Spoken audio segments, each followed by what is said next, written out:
Imaginemos una situación común de celos. De repente me entero de que mi pareja ha tenido una relación con otra persona. Bien, no hay problema, me digo a mí mismo, soy racional, tolerante, lo acepto. Pero entonces, inevitablemente, empiezan a asaltarme las imágenes concretas de lo que hacían juntos. ¿Por qué tuvo que besarlo precisamente ahí? ¿Por qué tuvo que entregarse de esa manera? Y me pierdo. Comienzo a temblar y a sudar. Toda mi paz se ha esfumado. Nótese algo curioso. Lo que me atormenta no es el hecho inicial en sí, la realidad de la infidelidad que yo decía aceptar fríamente, sino la película mental, las escenas imaginadas que se proyectan en mi mente una y otra vez. Es decir, la fantasía ha tomado el control de mi realidad emocional.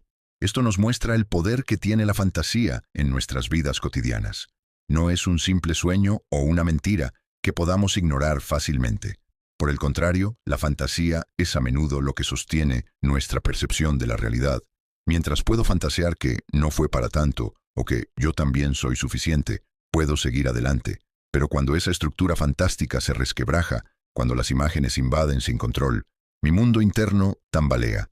De pronto, todo se siente irreal, como una pesadilla. Paradójicamente, ese mundo pesadillesco que percibo no es una nueva fantasía, sino más bien lo que queda de la realidad cuando pierde el apoyo de la fantasía que la hacía llevadera. En otras palabras, dependemos de nuestras fantasías para que la realidad tenga sentido y sea soportable. Así pues, la función de la fantasía no es simplemente escaparnos de la realidad, sino darnos un guión para vivir en ella.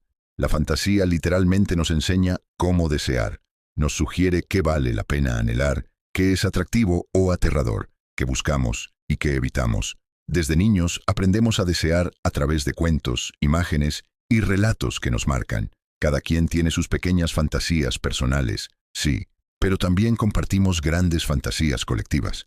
Y aquí es donde entramos de lleno en la política y la ideología.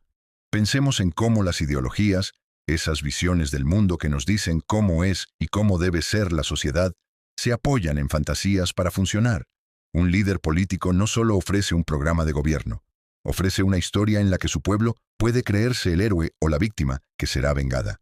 Por ejemplo, ciertos discursos nacionalistas construyen la fantasía de una patria gloriosa que fue robada o humillada por algún enemigo malévolo. Esa imagen del enemigo, sea una nación rival, un grupo étnico o incluso una clase social, es en gran medida una construcción fantasmática, un fantasma al que atribuimos todos nuestros males. Necesitamos creer, aunque sea de forma implícita, que si derrotamos o expulsamos a ese malvado, todos nuestros problemas se solucionarán. Por supuesto, la realidad suele ser más compleja, pero la fantasía simplifica y nos da un blanco claro para nuestras frustraciones. Así funciona la ideología. Proporciona un relato coherente, con villanos identificados y promesas de redención, que nos permite navegar las contradicciones de la vida social sin volvernos locos.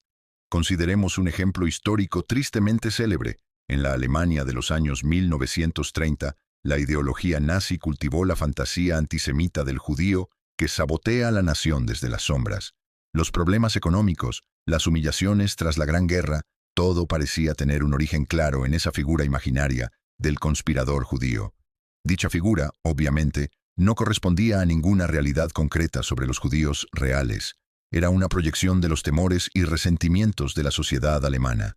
Pero al creer en esa fantasía colectiva, mucha gente encontró un perverso alivio. Ahora tenían a quien culpar, tenían una explicación sencilla y tangible para sus desgracias.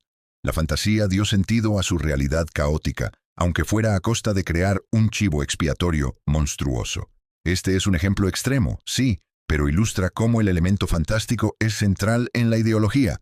Incluso en democracias actuales podemos ver fantasías operando. Pensemos en el famoso sueño americano, la idea de que cualquiera con suficiente esfuerzo puede volverse rico y exitoso. Esa historia inspira a muchos. Es una fantasía positiva que sostiene la ideología del mercado meritocrático. Aunque la realidad muestre desigualdades enormes y barreras sociales, el sueño persiste como horizonte deseable. Es más fácil culpar al que no se esfuerza. Otra fantasía, la del pobre perezoso, que cuestionar estructuras enteras. La fantasía del éxito individual infinito mantiene a flote el sistema. Nos hace seguir jugando el juego, con la esperanza de que quizás seamos la excepción triunfal. Asimismo, muchas veces nos decimos, no creo en políticos ni en cuentos, adoptando una postura cínica. Pero incluso el cinismo tiene su fantasía, la fantasía de que somos demasiado listos para ser engañados, de que vemos la cruda realidad mientras los demás duermen. Esa imagen de uno mismo como despierto es también un consuelo imaginario. Al final, por muy racionales que pretendamos ser, siempre hay alguna narración oculta, un escenario soñado que nos da una razón para levantarnos cada día o una explicación para lo que no entendemos. Las ideologías saben canalizar esas energías imaginarias. Un detalle fascinante es que las fantasías no solo nos manipulan, también nos dan cierto placer. Hay un goce secreto en jugar con ellas. Pensemos en el morbo de las teorías conspirativas. Más allá de si son verdad o no, muchos disfrutan sintiéndose protagonistas de un thriller donde ellos poseen el secreto oculto. O en el enemigo político al que odiamos, hay un extraño disfrute en el acto de odiar, en imaginar la confrontación final donde tendremos la razón. La fantasía estimula nuestro placer en estos casos, nos da una válvula de escape para emociones fuertes, pero a la vez nos protege de un exceso de realidad, nos evita confrontar directamente la complejidad, canalizando esas pasiones en un escenario más manejable, aunque sea ficticio. En resumen, la fantasía nos deja gozar del conflicto o del deseo, pero con un libreto preestablecido que le da forma y límite. Sin ese libreto, el deseo podría ser demasiado abrumador o difuso. Hasta aquí hemos hablado de la fantasía en la política y la vida social, pero no son solo los discursos ideológicos los que trabajan con fantasías. Miremos ahora el mundo de los medios de comunicación, el cine y el ciberespacio, donde la fantasía también campa a sus anchas. De hecho, nuestra época está inundada por imágenes y ficciones como nunca antes. Se ha dicho que vivimos en una verdadera plaga de fantasías, una avalancha constante de contenido audiovisual, publicidad, entretenimientos digitales, todo compitiendo por poblar nuestra imaginación.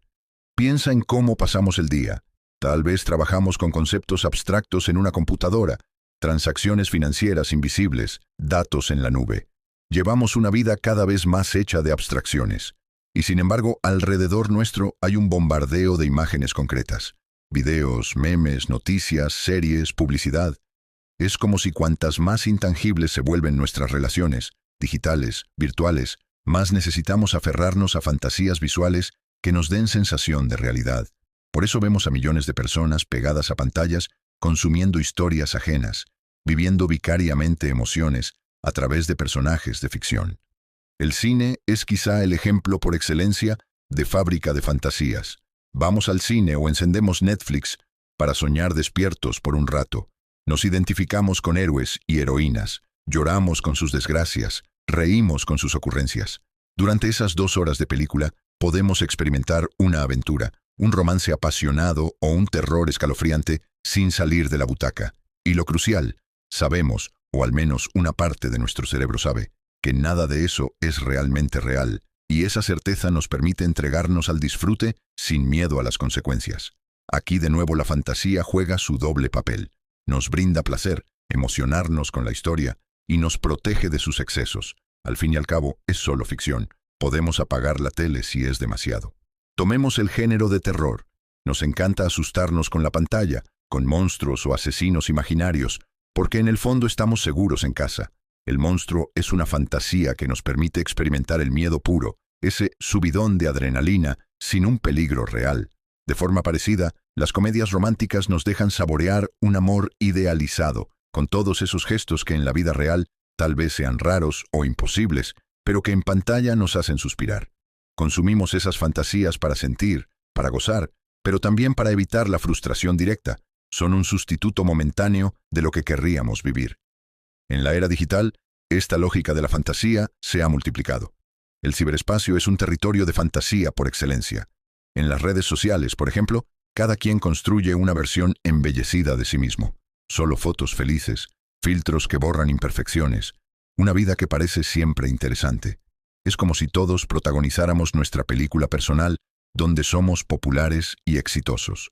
Sabemos que es una curaduría de momentos, que no refleja la historia completa, pero aún así nos comparamos y sufrimos.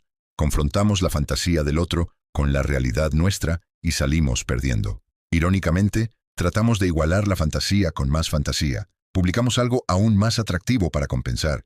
Es un ciclo que puede volverse agobiante. Internet también nos ofrece acceso inmediato a fantasías a la carta. ¿Quieres distracción? Ahí están los videojuegos, donde puedes ser un guerrero legendario, un piloto espacial, el héroe de una guerra. ¿Buscas romance o pasión? Ahí están las aplicaciones de citas o la pornografía, rebosantes de imágenes y videos que se adaptan a cada fantasía imaginable. Nunca antes la humanidad tuvo tal disponibilidad de escapes imaginarios al alcance de un clic. Y eso tiene su lado luminoso y su lado oscuro. Por un lado, estas fantasías digitales pueden ser liberadoras.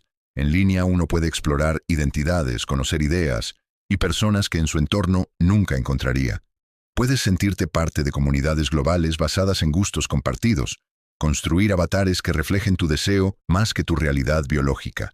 Hay un elemento de juego, de creatividad, de libertad en todo ello. Pero por otro lado, el riesgo es perderse en el espejo. Si pasamos demasiado tiempo inmersos en mundos virtuales, la realidad cotidiana puede empezar a saber a poco, a insípida. Algunos llegan a preferir vivir más en su fantasía digital que en su vida diaria. Eligen la pastilla azul de Matrix, por así decirlo, quedarse en el sueño cómodo en lugar de despertar a lo real. Y cuando la fantasía está tan disponible, tan personalizada y constante, es tentador evadir los desafíos reales refugiándonos en ella. Además, las mismas tecnologías pueden ser herramientas de control ideológico, algoritmos que nos muestran solo lo que queremos ver, burbujas de información que alimentan nuestros prejuicios y deseos, creando una realidad a medida para cada uno. Uno termina preguntándose, ¿dónde termina la realidad y empieza la fantasía, si todo lo filtramos a través de una pantalla? A veces pienso que hoy enfrentamos un peligro distinto al de hace un siglo.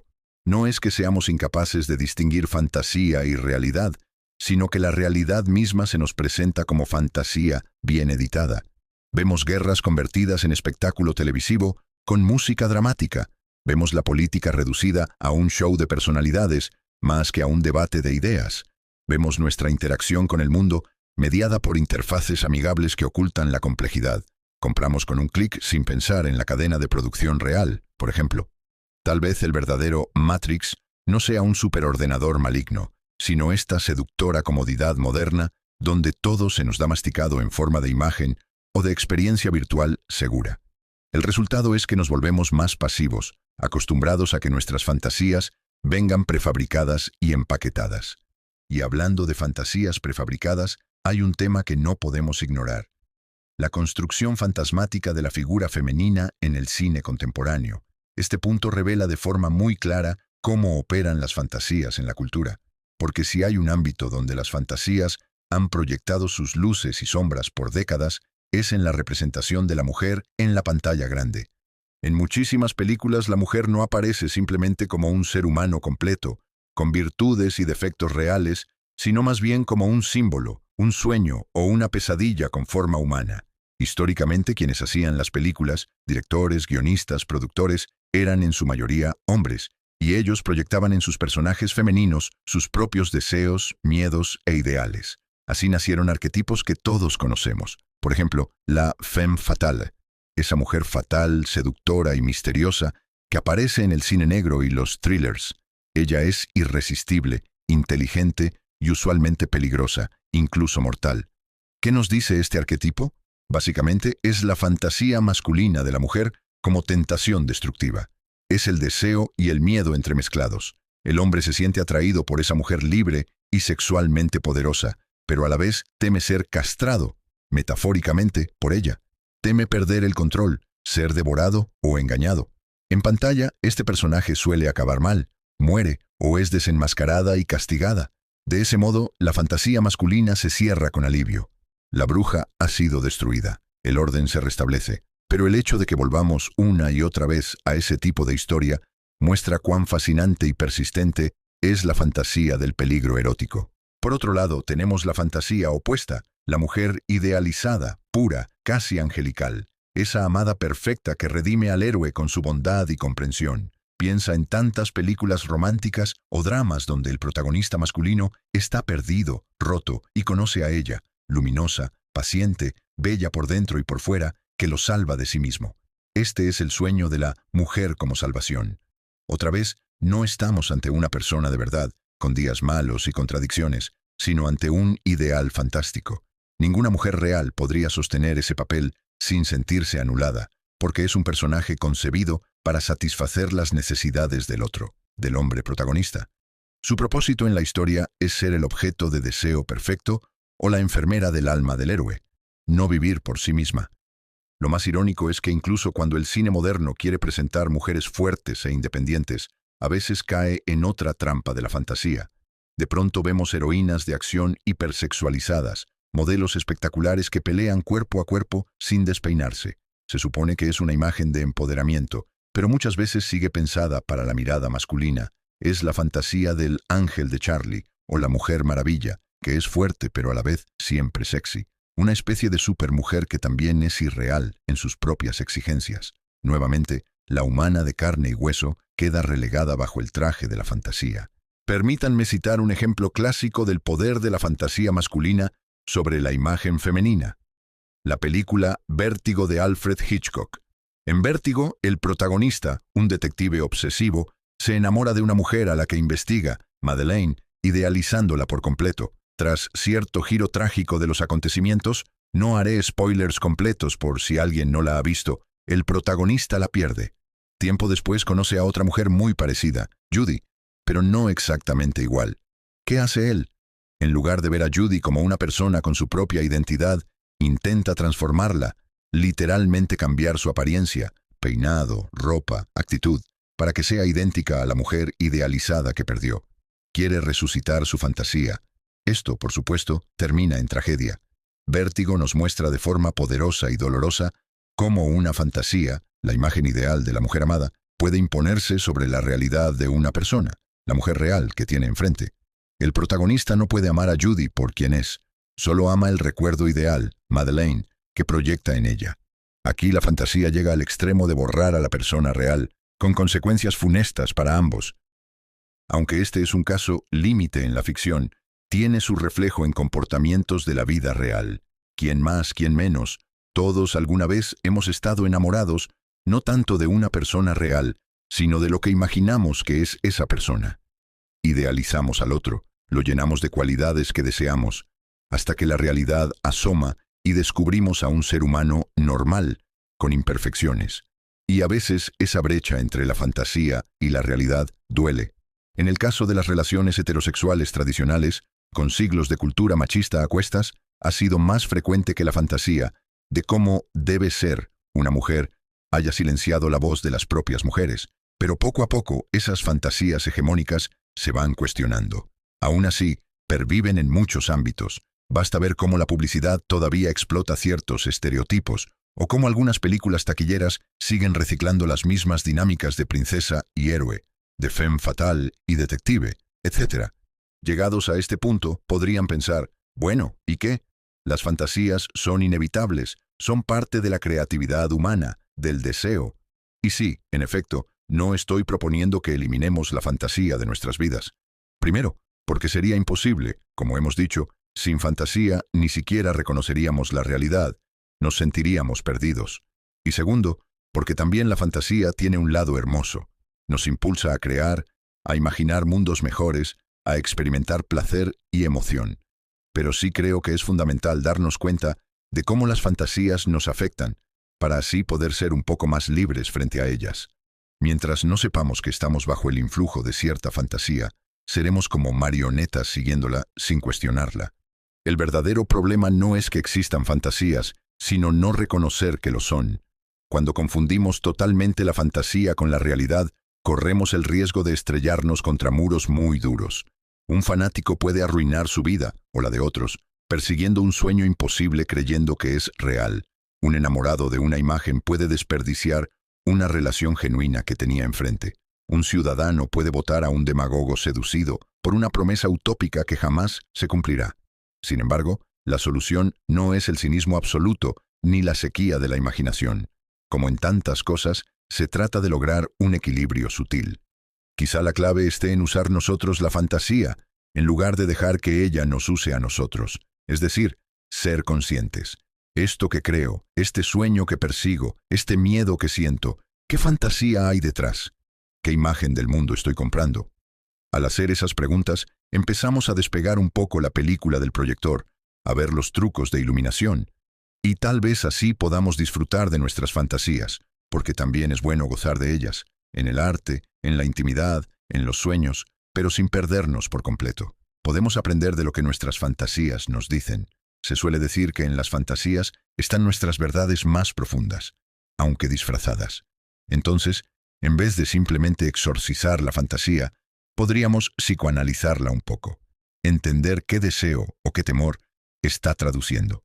Al final del día, vivimos acosados por fantasías, sí, fantasías políticas, mediáticas, amorosas, personales, pero quizá lo peor sería no tener ninguna fantasía.